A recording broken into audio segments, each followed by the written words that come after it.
myself Rajesh, Assistant Professor, Department of Telecommunication Engineering, GSSS IITW, Mysuru. Okay, so today we are going to conduct an experiment called plot and radiation pattern of an array antenna. Okay, so we are using, so these are the operators we are using. So we are using a microwave signal source, transmitting antenna, okay, and receiving antenna, and a relative power meter. Okay. So here we are using an array antenna. Okay, so this is a printed array antenna. Okay, so we are using. So these are the operators required for the experiment. Okay, so now we shall start the conduction of experiment. So first we need to switch on this microwave signal source. So by that time, so this tuning voltage should be in the minimum position. Okay, so keep this tuning voltage. So this is the tuning voltage. Okay, so keep this in the minimum position. Okay, and connect this transmitting antenna to this microwave signal source. Okay, so then switch on this microwave signal source. Okay, so next power on this relative power meter. Okay, so now so keep this transmitting antenna and the receiving antenna in the same line of sight. So what is line of sight means? So if you keep both transmitting antenna and receiving antenna, so this line of sight should be, so this height of this both are the transmitting antenna and the receiving antenna should be same. Okay, so if it is not same, so adjust the height. Okay, so that the height of both antennas should be equal. Okay, so that is called line of sight. So I am adjusting the height of transmitting antenna. Okay, so now, so both are in the same height. Okay, so both are in the same height. Okay, so this is called line of transmitting antenna and the receiving antenna in a minimum distance. Okay, so I am placing this transmitting antenna and the receiving antenna in a minimum distance. Okay, so now to find the operating frequency. Okay, so I need to vary this tuning voltage and I need to observe that relative power meter. Okay, so at which place I am getting the maximum power. Okay, so that is our that frequency we need to see here. Okay, so that frequency is called operating frequency. Okay, so now I am varying this tuning voltage and observe the power. So since the power is in negative value, okay, so at which place we get lower value, so that is the maximum power. So we can observe, so the power is getting increased.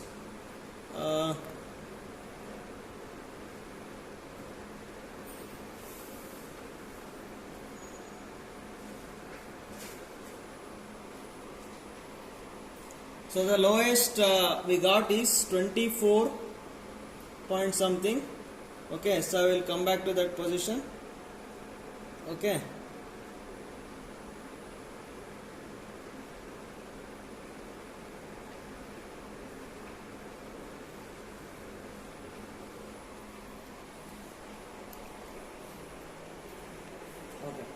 so here you can observe 24.6 is the maximum power in this distance. Okay, so now look at this operating frequency. So here we have a digital meter. Okay, so you can observe the frequency here. So that is 2.7938 gigahertz. Okay, so this is our operating frequency and make a note down of that frequency. Okay, frequency is equal to 2.7938 gigahertz.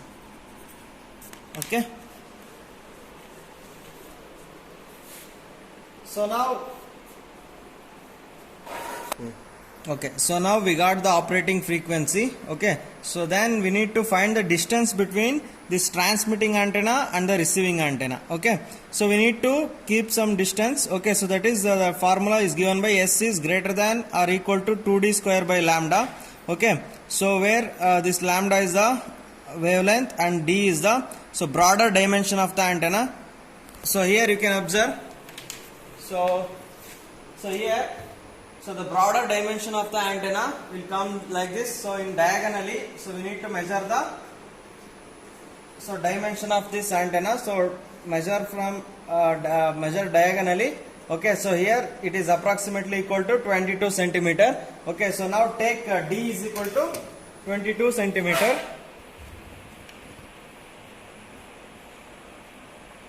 Okay, so now we know that lambda is equal to C by F.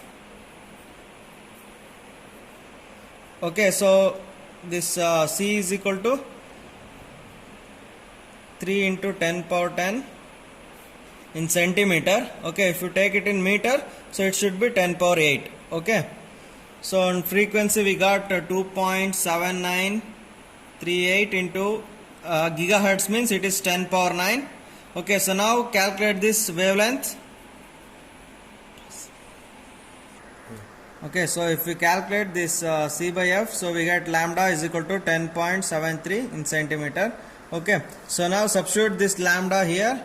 So we know that D is equal to 22, lambda is equal to 10.73. So substitute in 2D square by lambda. Okay, so if you calculate this, so we get 90.21 centimeter. Okay, so therefore, so this is the minimum distance between your transmitting antenna and the receiving antenna. Okay, so you need to keep either equal to 90.21 centimeter or greater than 90.21 centimeter. So why we need to keep at this equal to or greater than means, so we will have antenna field zones. Okay, so antenna field zones, so we will have two types of antenna field zones are there. Okay, so there are two types of antenna field zones: near field and far field. Okay, so if you place the receiving antenna in this near field, so we won't get the radiation pattern properly. Okay, so we will get a distorted radiation pattern. Okay, so which will not be in the proper manner. Okay, so that's why, so if you want to get the proper radiation pattern, so we need to place this receiving antenna in the far field. Okay, so then we will get a sharp edged radiation pattern. Okay, so in order to obtain the high directivity or the high gain, so we must obtain the radiation pattern in a proper way. Okay, so that's why we need to place the receiving antenna in the far field. Okay, so that's why we need this distance. So this is the minimum distance. So if you place anywhere after this 90.21 centimeter, so that receiving antenna will be in the far field. Okay,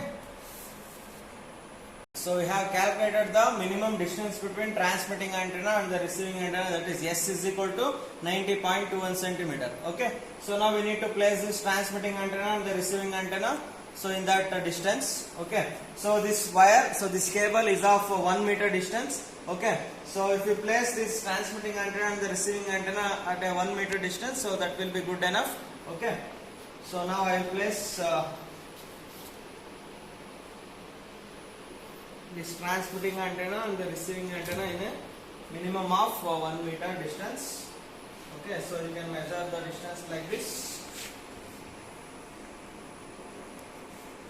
Okay, so now both are placed in a 1 meter distance. Okay, so now, so this is our transmitting antenna. So this receiving antenna, so here we receive the power. Okay, so this at the receiving side, so we connect the detector. Okay, so the input of this, detector is connected to the receiving antenna, and the output terminal of this detector is connected to this power meter. Okay, so in order to receive the power from the transmitting antenna, so we use this detector. Okay, taking readings. Okay, so you must check that so both transmitting antenna and the receiving antenna are there in the same line of sight. Okay, so both should be arranged in the same line of sight. Okay, so you can check from viewing from one angle. Okay, so stand at the receiving antenna and you can see that so both are placed in the same line of sight. Okay, so now, so to take readings. Okay, so here we are at 0 degrees. Okay, so at 0 degrees, what we are getting power? So we are getting power minus 35.6. Okay, so in order to plot the graph, so it will be very difficult if the values are like this. Okay, so now, so to make convenient to plot the graph, so here we have an option.